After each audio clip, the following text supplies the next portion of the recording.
Hello दोस्तों, और एक वीडियो में आप सबका स्वागत है। तो दोस्तों, इस वीडियो में मैंने लगाया है हैंगिंग वॉल लाइट। को भी लगाना सीखना है तो दोस्तों वीडियो को एंड तक देखें। मेरे चैनल को लाइक करें, शेयर करें, सब्सक्राइब करें।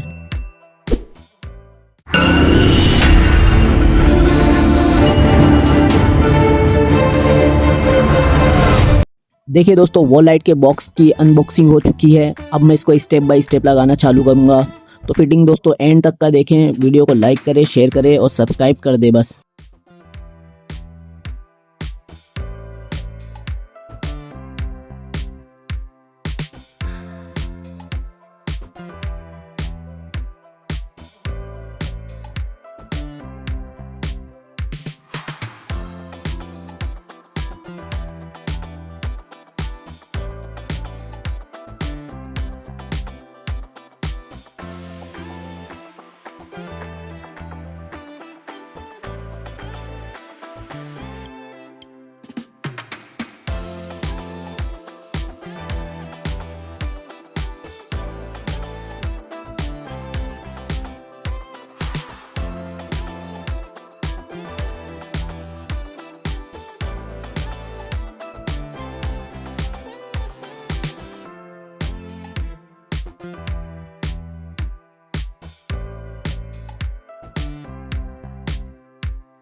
तो दोस्तों वीडियो कैसा लगा कमेंट में बताएं और मेरे चैनल को सब्सक्राइब करें, लाइक करें और शेयर करें। और दोस्तों मुझे इंस्टाग्राम पे भी फॉलो करें, वहाँ पे भी मैं शॉर्ट्स और वीडियो डालते रहता हूँ। मिलते हैं अगली वीडियो में, बाय।